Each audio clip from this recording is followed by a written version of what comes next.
Hello and welcome. My name's Robin Elander, and I'm the Executive Director for the Downtown Organization of Santa Barbara. And I'm here with our great counterpart, Rochelle Boyd from the Independent. How are you doing today, Rochelle? Good, doing good, Robin. So excited for this episode. Yeah, I'm Rochelle. I'm the Marketing and Promotions Administrator from the Independent, and I'm really excited to get into our businesses today. Absolutely. So we have a really exciting conversation to be had with a new business owner from Loubud Wines, Paul Hughes. Welcome, Paul. How are you doing? Hi, I'm doing well. Yeah, I'm excited to get into the talk. Excellent. So, this is another episode of our Business Spotlight where we interview different downtown business owners and get to know what's happening downtown. So, Paul and his wife Laura recently opened Loubud Wines in the Presidio neighborhood, so next to um, El Paseo and Gracini, and this little beautiful wine enclave, actually behind my office, which is a pretty great spot.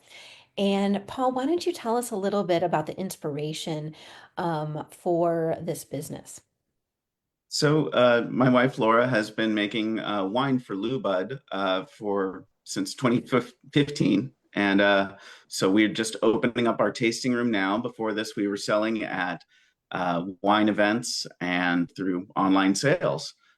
So we really wanted to hop into downtown Santa Barbara and start selling direct to consumer. So yeah.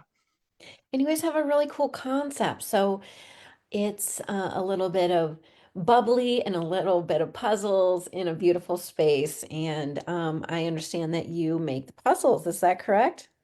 That's correct. I discovered puzzle making during COVID when the YouTube algorithm hit me just right, and I make hand cut wooden jigsaw puzzles using a scroll saw. Um, I make them one piece at a time in sort of the old traditional method of making a puzzle. How did you get into that? Well, like I said, YouTube steered me into the directions of like puzzle solving during COVID, and I'm sure everyone was doing a puzzle during COVID or two or three. And I think it was the most seventh most searched item on Amazon at the time was puzzles. Um, and so I got into this. I saw a wooden puzzle that was made for someone on YouTube, and they showed it on their channel, and it had all these little whimsy pieces in it, hidden shapes that fit into the puzzle image when it's complete. It had their name in it. It had their favorite hobbies as little whimsies. And I thought, I need to do that because I had just finished a jigsaw puzzle where, the top third of the image was sky, just blue. And I didn't like it very much. And I thought, I love puzzles. I just hate doing the sky. And so, what if I took the sky and made it more interesting, made it have birds that could fly through the sky in a puzzle, make it so there could be a hot air balloon, an airplane, something to make it more interesting. And then just sort of snowballed from there. Well, I just love that. And my team and I went to Loubud just the other day to celebrate actually the departure of one of our team members who decided to go live in New York City. But one of the things that we did kind of to celebrate her contribution to the organization was to enjoy some puzzles and some bubbly at your space. And those puzzles are pretty tough. At least we had a tough one that we did as a team, and it took some time, but it was really rewarding to play and have that, not only just to have, conversation, but to be exploring something like that together. And it's a good little team building activity, but also just like a fun little extra to do while you're enjoying some really good wine. So Yeah. congratulations on the diversity of interesting puzzles that I encountered there. There's so many unique little pieces and, like you said, birds and extra things that you put in there that you're like, what am I going to do with this piece and where does it go?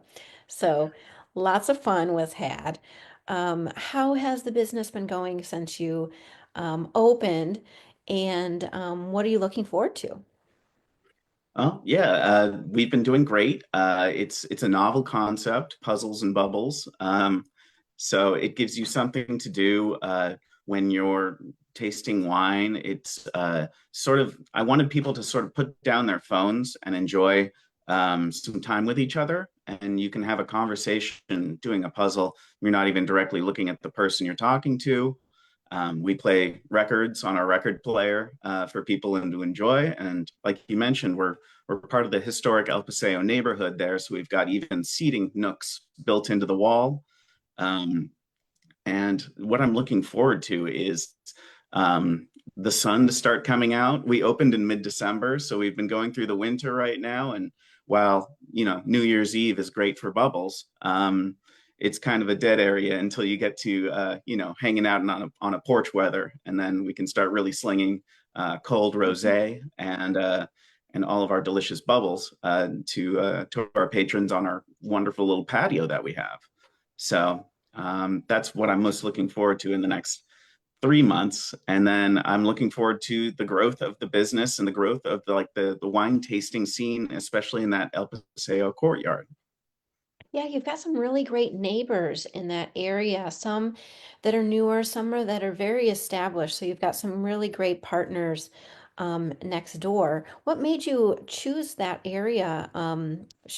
Does she have does your wife have another tasting room up in the valley, or is this your first location for this? This is our first location. We've looked at other places. We maybe thought about moving into Goleta. That's where we live in the old town there, but um, a spot opened up in El Paseo. It was actually being scouted by another wine friend of ours looking to open a tasting room, but they passed and went on to open Final Girl Wines in Solvang. But like you Hmm. mentioned, there's such a good neighborhood there. Grassini is right across the way. They won the Independent's Best Tasting Room 2024.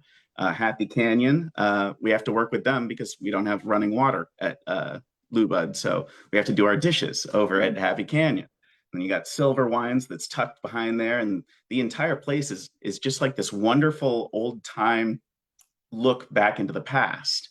And the tunnels and the corridors in El Paseo are very maze-like. The entire place is like a puzzle. So I fell in love with it almost immediately.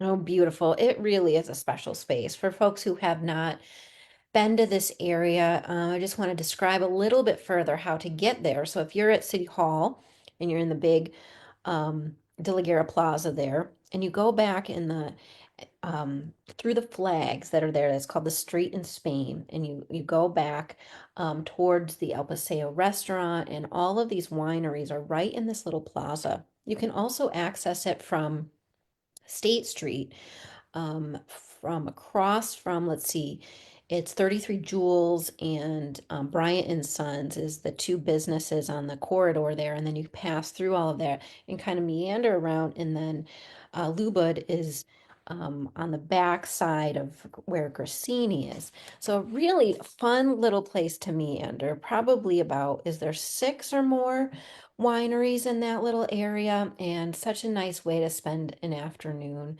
or an afternoon on a weekend, whether it's raining, whether it's not. It's just a cozy little spot. um, can you talk a little bit more about the types of wines that you have available?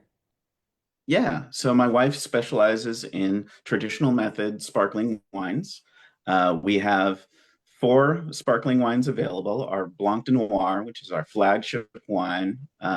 We have a Blanc de Blanc, which is white of white for everyone who flunked French class like me, um, which is a sparkling Chardonnay.